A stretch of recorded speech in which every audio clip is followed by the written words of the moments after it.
বিশাল নদীর মাঝখানে এই শিশু কি করে এলো? এই এত ছোট শিশুকে কেউ এভাবে নদীতে ভাসিয়ে দিতে পারে?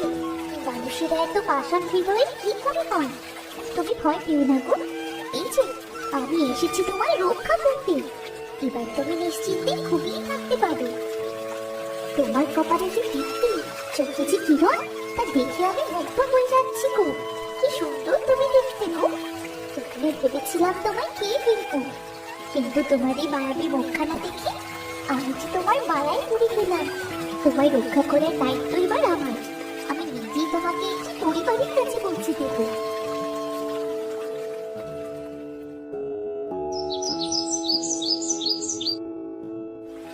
এ কি? এত বড় নদীতে মানব শিশু এলো কোথা থেকে? এটা কি সত্যি কোনো মানব শিশু নাকি আমার ভ্রম? হাই দাদা, এ দেখি সত্যি এক মানব শিশু, কিন্তু এই এত বড় নদীতে ও এলো কি করে? আর শিশুটির শরীরের মালা দেখে তো মনে হচ্ছে কোনো রাজকন্যা। হাই দাদা, এই গরিব জেলের কপালে তুমি রাজকন্যা দিলে? এ তুই মা, এই অধম গরিব নিঃসন্তান কুবিরের কপালে এসে ধরা দিলি? তুই কি তবে আমার সন্তান রূপে আমার কাছে এলি? চল না চল, আমার কুড়ে ঘরে চল। আমার সন্তান বলেই তোকে আমি আগলে রাখবো। আজ থেকে তুই হবি এই কুবির জেলের কন্যা।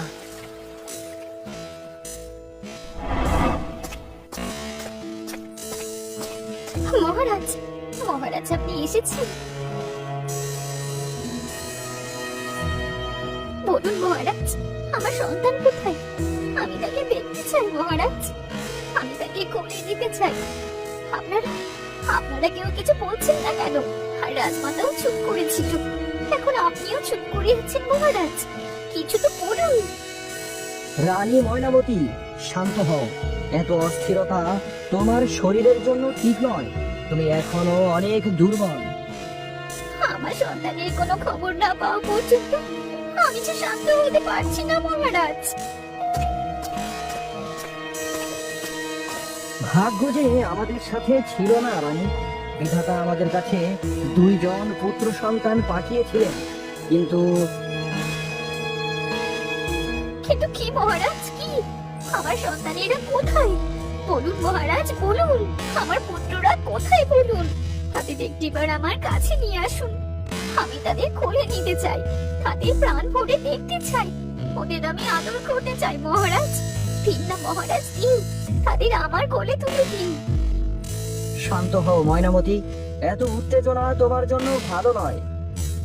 তাহলে বলুন, বলুন কোথায় আমার পুত্ররা? কোথায় আছে আমার বুকের মানিকেরা, আমার 7 রাজার ধন? আমাদের পুত্ররা কি হয়েছে? আমার পুত্রের কি হয়েছে? মহারাজ, আর চুপ করে থাকবেন না। বলুন, বলুন কি হয়েছে আমার পুত্রদের? ওরা যে আর বেঁচে নেই ময়নামতি। বিধাতা ওদেরকে তার কাছে নিয়ে গেছে। না, এই কিছুতেই হতে পারে না। আমি আমার নিজের কানে ওদের কান্নার আওয়াজ শুনেছি। ওদের আমার কাছে আনুন মহারাজ, আনুন। তোমার ক্লান্ত দেহ ও বিভ্রান্ত মন যা শুনেছে তা সত্য ছিল না। সত্যি ওরা মৃত হয়েছে। আমরা রাতেই তাদের দাফন করেছি। রাজ্যে যে এটাই রীতিনীতি। আমি মানি না, আমি মানি না এসব রীতিনীতি। আপনি আমার সন্তানদের আমার কাছে আনুন, জীবিত হোক কিংবা মৃত। আমার সন্তানদের দেখার অধিকার থেকে আপনি আমায় বঞ্চিত করতে পারেন না মহারাজ। আমি একটাবার আমার মানিকদের কোলে নিতে পারতাম না। এই কষ্ট নিয়ে আমি কি করে জীবিত থাকবো? তুমি এখন শান্ত হও রানী। রাজ্যের নিয়মের বাইরে কেউ যেতে পারে না। অতিরিক্ত আবেগ রাজ পরিবারে দুর্বলতা ডেকে আনে। বিধাতা চাইলে আবারও তোমার কোলে পুত্র সন্তান জন্ম নেবে।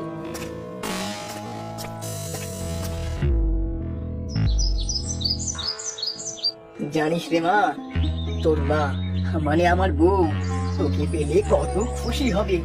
তোকে তো বুক থেকে মাটিতেই ফেলবে না রে।